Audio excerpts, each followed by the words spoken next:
Deuxième partie du débat de France 24, à 1h30 maintenant du début d'un autre débat qui nous intéresse, celui entre les 5 favoris à l'élection présidentielle. Et on en débat à nouveau avec Virginie Leguet, chef adjoint du service politique de Paris Match, Jannick Halimi, rédactrice en chef adjointe au service politique du Parisien aujourd'hui en France, Roselyne Febvre, service politique de France 24 et Frédéric Dabi, directeur général adjoint de l'IFOP.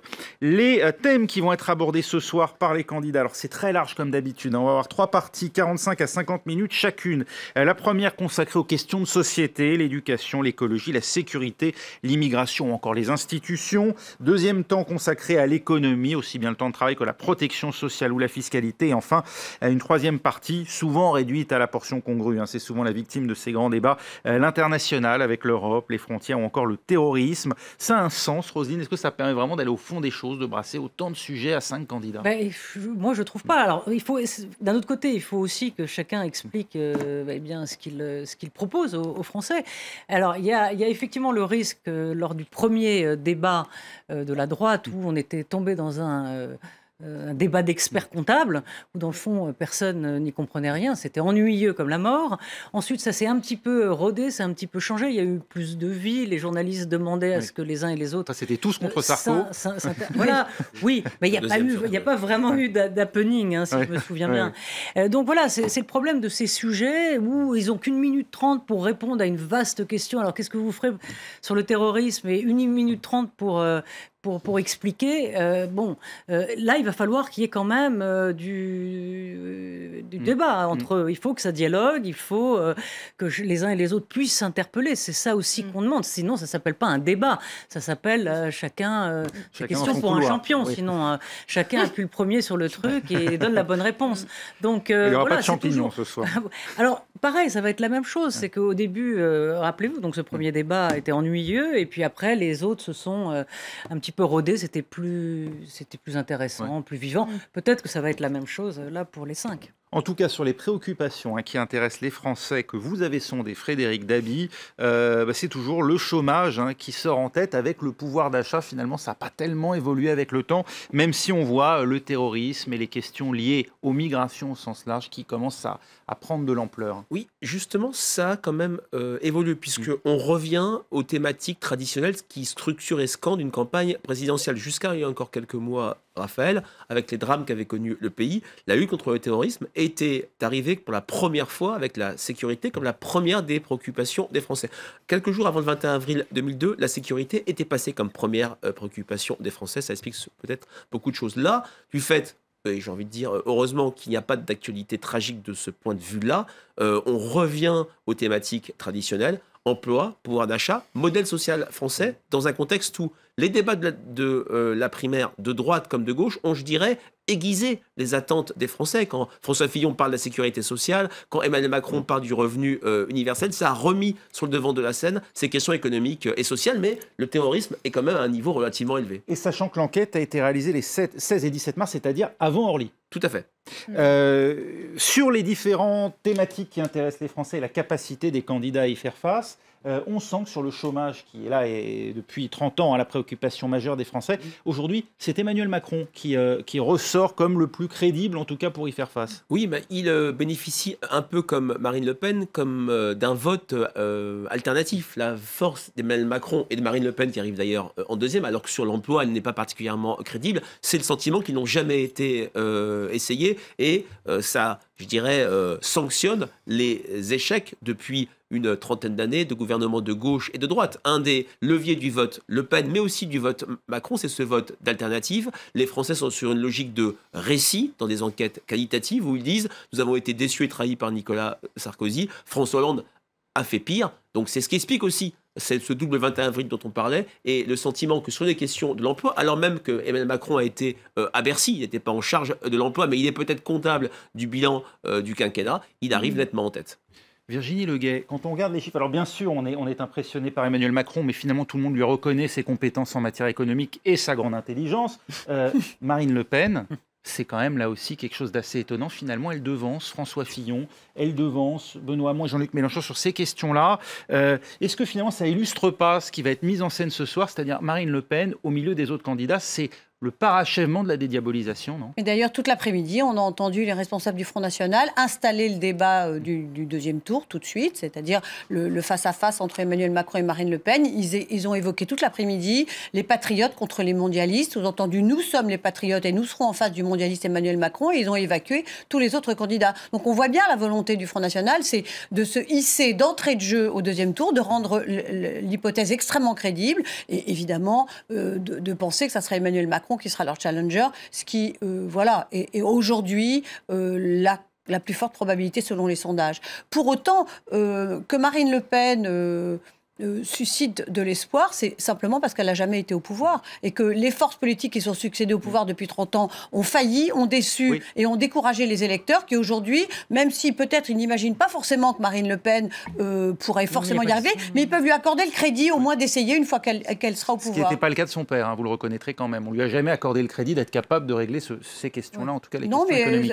Quand son père était président du Front National, la droite et la gauche avaient encore, j'allais dire, pignon sur rue dans la classe politique et il était encore extrêmement vraisemblable qu'il continuerait à se disputer les faveurs des électeurs. D'ailleurs, c'est ce qui s'est passé. On a eu une alternance depuis toujours entre la gauche et la droite. Aujourd'hui, c'est plus du tout dans l'ordre des choses aujourd'hui. Sur la manière, et on va en parler dans un instant, dont Marine Le Pen aborde ce débat, écoutez ce qu'on dit dans son entourage. C'est Florian Philippot qui s'exprime. Elle est très heureuse de ce débat, très très heureuse, parce que ce sera un moyen d'aller sur le fond des projets. Je pense que les Français en ont vraiment envie, qu'on parle qu'on débatte de fond, de propositions extrêmement concrètes. C'est en tout cas son intention à elle, de dérouler son projet, de l'expliquer.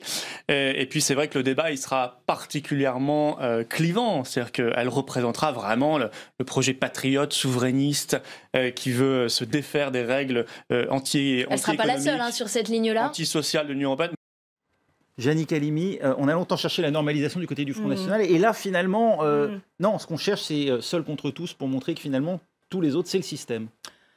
Oui, vous avez raison. Moi, je voudrais quand même rebondir sur le sondage thématique. D'abord, si vous remontrez les chiffres, Marine Le Pen, certes, est la deuxième en termes de crédibilité pour lutter contre le chômage. Elle est quand même 10 points. Hein, c'est ça, 9 points. Enfin. 10 points derrière, c'est 15%. Alors, vous allez me dire, il y a Fillon et les autres derrière. Bon, mais quand même, il y a quand même un grand écart entre le premier et le second. Moi, je voudrais dire deux choses là-dessus, si je puis me permettre.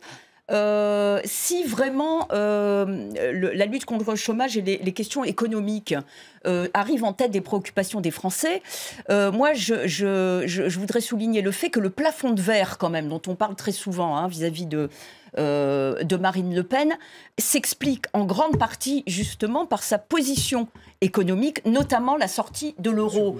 Donc si le pouvoir d'achat et le chômage arrivent en tête avant des questions régaliennes, comme on dit, la sécurité, etc. Certes, elle arrive en second, la Marine Le Pen, mais je pense que là, elle risque véritablement de cogner contre ce plafond de verre parce qu'elle n'est pas crédible avec ce qui fait d'elle son originalité, même vis-à-vis de Jean-Luc Mélenchon, parce qu'elle va au bout du bout, la sortie de l'Union européenne et la sortie de la zone euro, premièrement. Deuxièmement, en revanche, qui pourrait la porter encore plus en avant, c'est que moi je reviens des États-Unis et des Pays-Bas et alors comparaison n'est pas raison, mais les thèmes identitaires et les thèmes de sécurité ont été par les sondages pendant très longtemps sous-estimés dans les motivations de vote, d'où il y a un biais déclaratif sur ces questions-là. Un peu peut-être. Bon alors effectivement, parce sont très fortement. Il y a des périodes où elles sont à un niveau très très élevé. Je donnais la référence post 2015 et puis 2016. Dans les enquêtes qualitatives, ça dit peut-être un petit peu moins, mais ce sont des sujets que les Français maintenant osent aborder de manière très directe. Et le lien entre immigration et en fait sécurité, qui était avant systématique du Front National, est maintenant complètement passé pour eux à droite, voire parfois à gauche. Bon, alors moi je dis seulement que ces thématiques-là, dans le dernier sondage que vous venez de publier, de montrer, en tout cas, n'apparaissent pas en tête. Et peut-être que là, il y a quand même une surprise bonne pour Marine Le Pen qu'on peut avoir, parce que ces thèmes-là, identitaires et sécurité, sont extrêmement prégnants dans les sociétés occidentales que l'on connaît aussi développées que les nôtres. Ce qui est intéressant aussi, pour reprendre le même sondage, c'est la place de Fillon sur l'emploi. il est encore plus bas que Marine Le Pen. Cela dit, quand on supprime 500 000 postes de fonctionnaires, c'est difficile de caracoler en tête. Il en a au moins créé 3 dans sa famille. Il est sur cette thématique-là, alors qu'il a un programme de cheval et qui s'est fait quand même élire à la primaire, désigné à la primaire. Là-dessus, qu'il soit si bas, effectivement, dans ce sondage. Je pense que ce chiffre traduit un affaiblissement très profond de son image de façon générale. Et tous les items sont touchés. Ça fait 5 semaines qu'il lutte contre des affaires et des révélations qui sont feuilletonnées tous les mercredis. Et finalement, il ne se porte pas si mal que ça. Si, justement, je trouve qu'il est très très affaibli, qu'il en soit à 12% d'après ce tableau, alors qu'il a été 5 ans Premier ministre et qu'il a 35 ans de vie politique derrière lui. Je trouve que ça montre quelque chose d'extrêmement fragile chez lui et il aura peut-être du mal à remonter la pente ce soir. Justement, Roselyne, on se souvient de ses prestations qui avaient été unanimement saluées lors des primaires à droite, mais il avait à l'époque été extrêmement sobre. Finalement, il était resté dans son périmètre, dans sa zone de confort. Est-ce que là, il peut se permettre de jouer le même jeu? Parce qu'on sait qu'il est plutôt bon à ça, François Fillon, à la sobriété. Mais tout ce soir, ça va être ça. Alors, on a parlé de Macron sur effectivement la façon dont il va débattre, la façon dont il va sortir de sa propre ambiguïté, ce que vous décriviez, il y a quelques instants sur Macron. Là, sur François Fillon, ça va être le même sujet. C'est dans le fond, après tous ces bruits de casserole, est-ce qu'on va voir un Fillon effectivement qui reste, effectivement, on le voit dans ce sondage, qui reste sur son socle des 18%, qui a dit je suis un balafré, j'ai traversé le feu et je n'ai pas amendé pour autant mon programme, j'ai péché, j'ai fait des erreurs, mais je suis toujours là et vivant. Cette espèce de côté de héros nietzschéen, tout ce qui ne me tue pas me rend plus fort. Est-ce que ça va jouer et ça va lui donner une force, une stature, ou au contraire, est-ce qu'il va, à mon avis, il ne sera pas sous le tapis ce soir. Il va donner le meilleur de lui-même et c'est ça qu'on va regarder dans le fond et que je le redis, c'est l'incarnation qui va jouer ce soir. C'est la capacité des uns et des autres à incarner la figure présidentielle. Et on va voir si Fillon, alors que ça a feuilletonné depuis 2 mois et que personne n'a parlé de son programme, il va faire le même coup qu'au primaire où il va être bon. C'est la question. Fillon contraint, mais encore une fois, les primaires, c'était, on l'avait remarqué dans le registre de la sobriété. Est-ce que là, il est condamné à être transgressif, Fillon, ce soir ? Il est condamné, en tout cas, à montrer que malgré ce qui vient de se passer depuis 5 semaines, il reste un candidat solide, crédible, et que son programme, qui était une de ses forces à la primaire, peut être le seul, en tout cas c'est ce qu'il va essayer de démontrer, à redresser la France, dont il estime que l'État s'est fortement dégradé. Donc c'est cette démonstration-là qu'il va devoir faire, parce que c'est ce que les électeurs attendent. Les électeurs de droite qui veulent l'alternance, ils veulent aussi être sûrs qu'il y a un programme derrière. Et là, c'est vrai qu'on a un petit peu oublié le programme de François Fillon depuis fin janvier. Oui, non, moi je suis d'accord. Je pense qu'il l'a montré au Trocadéro. Il a montré comment il ne s'est pas fait tordre le bras influencé par les Sarkozy, qui auraient bien voulu le recentrer un petit peu. Notamment, je ne parle même pas de Juppé qu'il a lâché. Je pense qu'effectivement, il va rester sur son socle de rigueur, en tout cas économique et financière. Mais je voudrais juste rajouter qu'à mon avis, il va bénéficier aussi de la posture des autres candidats qui, pour des raisons différentes, ne vont pas, enfin je pense, ne vont pas l'attaquer sur les affaires. Parce qu'un Macron, il a besoin de défendre son projet, il ne va pas perdre son temps. Non, mais personne ne va jouer ce Voilà, Le Pen, n'en parlons pas, là, c'est propre. Aucun intérêt à insulter les électeurs de François Fillon, en tout cas pas Emmanuel Macron. En plus, donc je pense que là, il est servi un peu par la conjoncture et la composition des autres membres du débat et qui va pouvoir, rester dans ses bottes, droit dans son programme, et 2, pouvoir en parler et non pas devoir à rendre des comptes sur les affaires qui polluent sa trajectoire. Restent les 2 candidats, eux, clairement marqués à gauche, en tout cas, qui s'autoproclament tels, Jean-Luc Mélenchon et Benoît Hamon. Alors Jean-Luc Mélenchon, appelez-le désormais le communard, à défaut de communiste, depuis donc cette grande manifestation Place de la République, qui faisait évidemment référence à la Commune de Paris, puisqu'on n'en appelle plus au peuple de gauche, mais au peuple tout court. Est-ce que quelque chose s'est passé depuis ce week-end, Frédéric Dabi ? Alors il est un peu trop tôt pour le dire. Il ne faut pas croire qu'un événement impacte directement un rapport de force électorale, y compris le débat qu'on va suivre ce soir. C'est vrai que dans le rolling du jour, il a repris un point, mais toujours, on a 2 candidats, Hamon et Mélenchon, qui se gênent et qui ont des difficultés à rassembler leur électorat naturel. Jean-Luc Mélenchon est gêné par le positionnement trop à gauche, si je puis dire, de Benoît Hamon, qui prend une part non négligeable d'électeurs Mélenchon de la dernière élection présidentielle. Et puis, son thème de la 6e République, il est plutôt intéressant intellectuellement, mais ce n'est absolument pas une préoccupation des Français. Dans les enquêtes qualitatives, ça ne sort quasiment jamais où ça arrive en bas de tableau. Même chose, Benoît Hamon, qui a plutôt réussi une belle prestation hier, qui a fait son discours du Bourget, mais qui est arrivé au mois de mars, quand le discours du Bourget, c'était le 22 janvier. C'est le discours de Bercy hier. De Bercy. Son discours de Bercy, il a essayé de rassembler l'électorat socialiste, il a essayé de rassurer sur sa présidentialité, parce que pendant les débats de la primaire, quand Manuel Valls se projetait systématiquement dans le duel avec Fillon et Le Pen à venir, on avait un Benoît Hamon qui enjambait presque la présidentielle et qui parlait du futur désirable et de l'après. Là, de ce point de vue-là, il a montré qu'il avait envie d'aller au combat, mais il a aussi un vrai enjeu, lui, c'est desserrer le nœud coulant du vote utile, puisqu'on voit dans le rolling tous les jours que du fait de son positionnement un peu trop à gauche vis-à-vis du centre de gravité socialiste, même s'il a un petit peu plus assumé le bilan hier, il y a une fuite absolument invraisemblable d'électeurs Hollande 2012, entre 40 et 50% dans le rolling Paris Match tous les jours, qui déclarent vouloir voter pour Emmanuel Macron. Il y a donc un enjeu de positionnement pour lui, et ce débat... Pour le PS. Oui, c'est tout à fait. Le PS est en danger, peut-être pas de mort, mais il connaît une vraie difficulté d'implosion. Et donc, dans ce cadre-là, ce débat qui est dans une logique de comparaison entre les 5 candidats, il ne faut pas oublier que les Français vont se dire peut-être inconsciemment à qui va-t-on confier les clés de l'Élysée. Et là, de ce point de vue-là, Benoît Hamon a besoin vraiment de convaincre. Pacte de non-agression entre Jean-Luc Mélenchon et Benoît Hamon, ou au contraire, on va se battre pour le même... Ils l'ont dit et ils l'ont répété, même après le fameux déjeuner où rien ne s'est passé, où ils ont acté leurs différends. Ils ont un pacte de non-agression verbale, et je ne pense pas qu'ils vont fendre et l'armure. En revanche, ce que je voudrais rajouter effectivement à ce qui vient d'être dit, c'est qu'il est dans une schizophrénie terrible, Hamon. On a beaucoup parlé de Macron et de Fillon. Hamon, il est effectivement aux prises avec Mélenchon, avec Macron, avec le fameux vote utile de Manuel Valls. C'est extrêmement compliqué. Mais il y a aussi, comme je le disais tout à l'heure, un deuxième débat derrière le premier débat, qui est, pour la gauche, Mélenchon et Hamon, la prise de contrôle de la gauche après la présidentielle au moment des législatives. Et là, pour le coup, Benoît Hamon, il n'a peut-être pas intérêt à se décentrer trop, à se recentrer, si je puis dire. Donc pour lui, je pense que c'est extrêmement compliqué à gérer. Virginie Leguet, est-ce que les plus ennuyés finalement par la situation ne sont pas à voir à chercher du côté de l'Élysée et de Matignon aujourd'hui, parce qu'on ne s'est toujours pas prononcé finalement, et d'ailleurs François Hollande a mis une consigne claire, hein, pas d'annonce formelle de soutien, d'ailleurs ce qui empêche aujourd'hui Jean-Yves Le Drian de se déclarer pour Emmanuel Macron, on le sait. Est-ce que d'ailleurs il va regarder le débat? Est-ce qu'on le sait, Hollande? On sait qu'il avait refusé, le président de la République, en tout cas il avait clairement fait savoir qu'il n'avait pas regardé un certain nombre de débats socialistes. Oui, il a laissé planer le doute en disant que peut-être il ne regarderait pas le débat de ce soir.